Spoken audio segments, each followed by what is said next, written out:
তোমালোক সকলোৰে ভালে? মোক যদি তোমালোকে চিনি পাইছা, মই কাৰ্বন বুলি কৈছোঁ যদিও মই তোমালোকক মোৰ চিনাকি দিয়াৰ প্ৰয়োজন আছে বুলি নাভাবোঁ। তথাপি আজি তোমালোকৰ আগত মই মোৰ যিখিনি কথা ক'বলৈ ওলাইছোঁ তাৰ আগতে মোৰ পৰমাণুটোৰ কথা তোমালোকক অকণমান কৈ ল'লে মোৰ নিজেই সুবিধা হ'ব। পৰমাণুটোৰ গঠন চোৱা। মোৰ নিউক্লিয়াছটোৰ ভিতৰত বাৰু তোমালোকে কি দেখিছা? মোৰ নিউক্লিয়াছটো বৰ বেছি শক্তিশালী একো নহয়, মাথো 6টা প্ৰটন আছে। নিউক্লিয়াছত 6টা প্ৰটন আছে কাৰণে মোৰ 6টা ইলেক্ট্ৰনো আছে। সেই 6টা ইলেক্ট্ৰনৰ 2টা প্ৰথম কক্ষত আৰু আন 4টা বৰ্ধিতম কক্ষটোত আছে। গতিকে দেখাত মোক তেনেই নিশকতীয়া যেন লগা নাইনে? ইয়াৰ লগতে আৰু এটা কথা কৈ থওঁ, ভূপৃষ্ঠত আৰু বায়ুমণ্ডলতো মোৰ পৰিমাণ নিচেই কম। পৃথিৱীৰ খোলাটোত মোৰ পৰিমাণ মাথো 0.02% আৰু বায়ুমণ্ডলত কেৱল 0.03%। পৃথিৱীৰ খোলাটোত কাৰ্বনেট, হাইড্ৰজেন কাৰ্বনেট, পেট্ৰলিয়াম, কয়লা আদি ৰূপতো থাকোঁ। বায়ুমণ্ডলত আমি কাৰ্বন ডাই অক্সাইড হিচাপে থাকোঁ বুলি তোমালোকেতো জানাই। আমাৰ চেহেৰাটো নিশকতীয়া, বায়ু মাটিত আমাৰ পৰিমাণ কম, সেই বুলি তোমালোকৰ ওচৰত আমাৰ গুৰুত্ব কম বুলি একো নাভাবিবা। এই প্ৰকৃতিক শতাধিক মূলো আছে। তথাপি অকল আমাক লৈ তোমালোকে সুকীয়াকৈ বিজ্ঞানৰ শাখা এটা খুলি ল'ব লগা হৈছে। এই শাখাটোৰ নাম হৈছে জৈৱ ৰসায়ন বা অৰ্গেনিক কেমিষ্ট্ৰি। কিন্তু কিয়নো আমাৰ বিষয়ে সুকীয়াকৈ পঢ়িব লগা হৈছে? সেই বিষয়ে ক'বলৈ আমাৰ কেইটামান বৈশিষ্ট্যৰ কথা ক'বই লাগিব, যিকেইটা বৈশিষ্ট্য আন মৌলৰ নাথাকে। তোমালোকে জানানে, আমি ধনাত্মক আয়ন আৰু ঋণাত্মক কোনো প্ৰকাৰৰে আয়ন সৃষ্টি কৰিব নোৱাৰোঁ। এই কথাটোত তোমালোকে আমাৰ দুৰ্বলতা বা সবলতা যি দেখা দেখিবা, কিন্তু আমি আমাৰ এই গুণটোক লৈ আনতকৈ আমাৰ বিশেষ বৈশিষ্ট্য থকা বুলিহে ভাবোঁ। আমাৰ পৰমাণুৰ গঠন চোৱা। আমাৰ ইলেক্ট্ৰনীয় কক্ষ মাত্ৰ 2টা। ইয়াৰে বহিতম কক্ষত মাথো 4টা ইলেক্ট্ৰন আছে, দেখিছানে? গতিকে আমাৰ পৰমাণুৱে সম্ভ্ৰান্ত গেছৰ সজ্জা লাভ কৰিবলৈ বহিঃকক্ষৰ এই 4টা ইলেক্ট্ৰন আন পৰমাণুক ত্যাগ কৰিব লাগিব অথবা আন পৰমাণুৰ পৰা 4টা ইলেক্ট্ৰন সংগ্ৰহ কৰিব লাগিব। ধৰি ল'লো আমাৰ পৰমাণুৱে সম্ভ্ৰান্ত গেছৰ সজ্জা লাভ কৰিবলৈ বহিঃকক্ষৰ 4টা ইলেক্ট্ৰন ত্যাগ কৰি কাৰ্বন প্লাছ কেটায়ন সৃষ্টি কৰিব লগা হৈছে। কিন্তু আমাৰ নিউক্লিয়াছত 6টা প্ৰটন থকা নাই জানো? নিচেই ওচৰতে থকা 4টা ইলেক্ট্ৰনক 6টা প্ৰটনে এৰি দিবনে? আনহাতে 6টা ইলেক্ট্ৰনৰ পৰা 4টা ইলেক্ট্ৰন গুচি গ'লে 6টা প্ৰটনৰ বিপৰীতে 2টা ইলেক্ট্ৰন থকাটো সম্ভৱপৰনে? এতিয়া বুজিলানে আমাৰ কাৰ্বন প্লাছ কেটায়ন কেনেকৈ সম্ভৱপৰ হ'ব? ঠিক আছে, এইবাৰ ধৰি ল'লো আমাৰ পৰমাণুৱে সম্ভ্ৰান্ত গেছৰ সজ্জা লাভ কৰিবলৈ বহিঃকক্ষত 4টা ইলেক্ট্ৰন গ্ৰহণ কৰি কাৰ্বন মাইনাছ এনায়ন সৃষ্টি কৰিব লগা হৈছে। ধৰি ল'লো আনৰ পৰা 4টা ইলেক্ট্ৰন গ্ৰহণ কৰাৰ পাছত আমাৰ মুঠতে ইলেক্ট্ৰন কেইটা হ'ব? 10টা, নহয় জানো? চিন্তা কৰাচোন, আমাৰ 6টা প্ৰটনে 10টা ইলেক্ট্ৰন ধৰি ৰখাটো জানো সম্ভৱ? কিন্তু আমি আয়ন সৃষ্টি কৰিব নোৱাৰোঁ। সেই বিষয়ে ইয়াতকৈ আৰু কিবা বুজাই ক'ব লাগিব জানো? এই গোটেইখিনি কথা একাষাৰে যদি আমি ক'বলৈ যাওঁ, তেন্তে আমি কোনোপধ্যেই আয়নীয় বান্ধনি সৃষ্টি কৰিব নোৱাৰোঁ। যদি আমি আয়নীয় বান্ধনি সৃষ্টি কৰিব নোৱাৰোঁ, আমি সহযোজী বান্ধনিয়েই সৃষ্টি কৰিব লাগিব, নহয় জানো? আমি যে সহযোজী বান্ধনি সৃষ্টি কৰোঁ, সেয়া আকৌ উলামুলা সহযোজী বান্ধনি নহয়।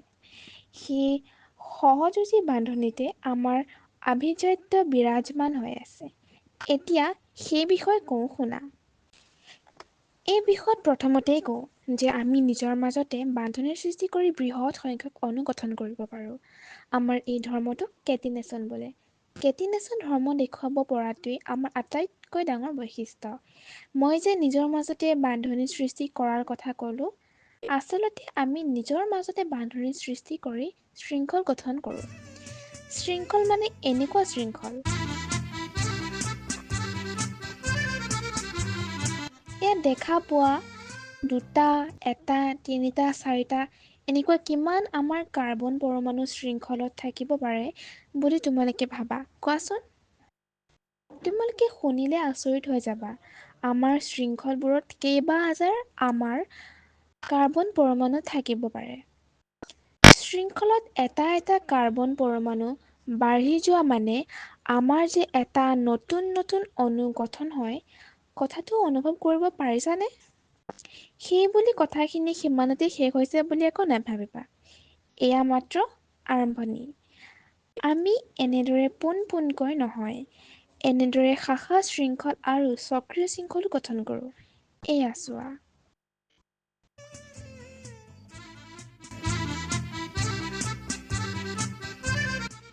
এই শাখা শৃংখল আৰু চক্ৰীয় শৃংখলৰো কিমান চেহেৰা থাকিব পাৰে অনুমান কৰিবলৈ মাথো এই চেহেৰা কেইটা চালেই হ'ল। ইয়াৰ পিছত আৰু এটা দৰকাৰী কথা ক'বলৈ ওলাইছোঁ। আমাৰ এই শৃংখলবোৰত থকা আমাৰ প্ৰতিটো কাৰ্বন পৰমাণুৰ চাৰিওফালে 4ডালকৈ আঁচ আছে, দেখিছানে? চমুকৈ ক'বলৈ হ'লে আমাৰ যোজ্যতা 4 কাৰণে আমাৰ পৰমাণুৰ চাৰিওফালে 4ডালকৈ আঁচ আছে। ইয়াত তোমালোকে দেখিছা যে আমাৰ পৰমাণুৰ যোজ্যতা হাইড্ৰজেন পৰমাণুৰ দ্বাৰা পূৰ হৈ আছে।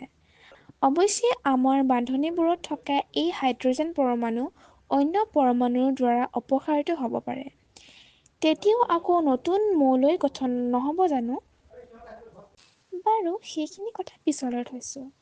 আমাৰ এনেকুৱা অণুবোৰত যদি আমাৰ আটাইকেইটা যোজ্যতা পূৰ কৰিবলৈ হাইড্ৰজেন বা অন্য কোনো পৰমাণু নাথাকে, তেতিয়া আমাৰ যৌগবোৰত এনেকুৱা দ্বিবান্ধনি বা এনেকুৱা ত্ৰিবান্ধনিও সৃষ্টি হয়। চাই লোৱা।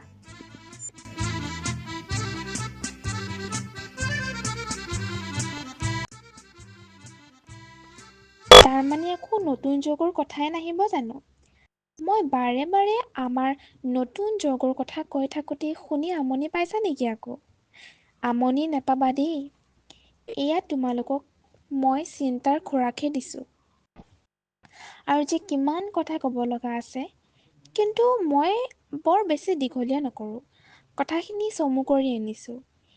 এই মাত্ৰ মই যে দ্বিবান্ধনি ত্ৰিবান্ধনিযুক্ত যৌগবোৰ দেখুৱালোঁ, এনেবোৰ দ্বিবান্ধনি ত্ৰিবান্ধনিযুক্ত যৌগবোৰৰ অসম্পৃক্ত যৌগ আৰু এই বান্ধনিযুক্ত যৌগবোৰ সম্পৃক্ত যৌগ। অন্যহাতে আমাৰ সেই কাৰ্বন-কাৰ্বন বান্ধনিডাল অতি দৃঢ় আৰু সুস্থিৰ।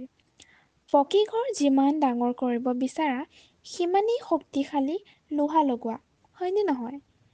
একেদৰে কাৰ্বন-কাৰ্বন বান্ধনিডাল অতি দৃঢ় আৰু সুস্থিৰ হোৱাৰ কাৰণে আমি নিজৰ ভিতৰতে ইটো কাৰ্বন পৰমাণুৰ লগত সিটো লগলাগি অগণন যৌগ গঠন কৰোঁ। আকৌ ঘূৰি ঘূৰি আমাৰ যৌগৰ সংখ্যাৰ কথাটো ওলাইগৈ। বাৰু যি কি নহওক, এতিয়া আমাৰ সম্পৃক্ত, অসম্পৃক্ত, পোন শৃংখল, শাখা শৃংখল আৰু চক্ৰীয় শৃংখল কেইটামান চোৱা। ৰ'বা, তাৰ আগতে আমাৰ জঁকা গঠনটো চাই লোৱা আকৌ।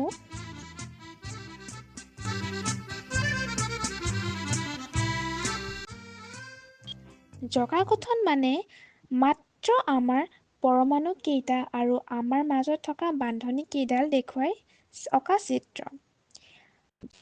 ইয়াত অন্য পৰমাণুবোৰ নাথাকে, কিন্তু জঁকাটো দেখিলেই যৌগটো কি হ'ব সহজে বুজিব পাৰিবা। এতিয়া এই যৌগবোৰ চোৱাচোন।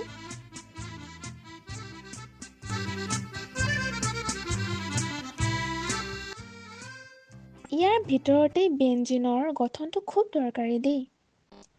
বেঞ্জিনৰ কথা বহুখিনি ক'বলৈ লাগিব। এতিয়া সেইবোৰ কথা নুলিয়াওঁ। আমাৰ যৌগ কেইটামান দেখিলা নহয়? শেষত আৰু এটা কথা চমুকৈ কৈ থওঁ। অলপ আগতে যে মই কৈছিলোঁ, হাইড্ৰজেন পৰমাণুৰ বাহিৰেও আমাৰ যৌগবোৰত অন্য বহুতো পৰমাণু বহে। এতিয়া সেই বিষয়ে অকণমান ক'ব লাগিব। যিহেতু আমাৰ যোজ্যতা 4, গতিকে আমাৰে বা অন্য একযুজি মৌলৰ লগত সহজে বান্ধনি সৃষ্টি কৰিব পাৰোঁ।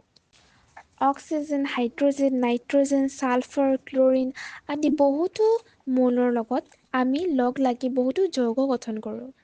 আমি গঠন কৰা এই যৌগবোৰৰ ধৰ্ম নিৰ্ভৰ কৰে এই অনা কাৰ্বন মৌলটোৰ ওপৰতে। আমাৰ লগত বান্ধনি সৃষ্টি কৰি থকা এই অন্য কাৰ্বন মৌলবোৰক বিষম পৰমাণু বোলে। গতিকে আমাৰ যৌগবোৰত কিমান বিষম পৰমাণু থাকিব পাৰে আৰু এনেধৰণৰ আমি গঠন কৰা যৌগবোৰৰ সংখ্যা কিমান হ'ব পাৰে বাৰু তোমালোকে অলপ অনুমান কৰাচোন। দেখিছানে, ঘূৰি ঘূৰি আহি মই আকৌ মোৰ যৌগৰ সংখ্যাৰ কথাই পাওঁগৈ। তথাপি ক'বই লাগিব দিয়াচোন। কাৰণ আমাক লৈ বিজ্ঞানৰ এটা নতুন শাখাৰ জন্ম হোৱাৰ কাৰণটোৱে হৈছে আমাৰ পৰা অগণন যৌগ সৃষ্টি হয় আৰু বিজ্ঞানীসকলে আমাক লৈ সদায় নতুন নতুন যৌগৰ সৃষ্টি কৰি আহিছে। প্ৰাকৃতিকভাৱে জীৱৰ দেহটো আমি সজাওঁ বুলি ক'লেও বহাই কোৱা নহ'ব। আনহাতে আমাৰ কৃত্ৰিম যৌগবোৰৰ বিষয়ে জানিবলৈ তোমালোকক জ্যেষ্ঠসকলে সুধি ল'বা যে তেওঁলোকৰ দিনত এতিয়াৰ দৰে বিধে বিধে প্লাষ্টিক, পলিথিন জাতীয় পদাৰ্থ দেখিছিলনে? তোমালোকে আজিয়ে গৈ আমাৰ দ্বাৰা প্ৰস্তুত হোৱা বিভিন্ন সামগ্ৰীবোৰৰ এখন তালিকা প্ৰস্তুত কৰিবা। তেতিয়া আমাৰ বিষয়ে জানিবলৈ আৰু মন যাব। আজিলৈ আহোঁ।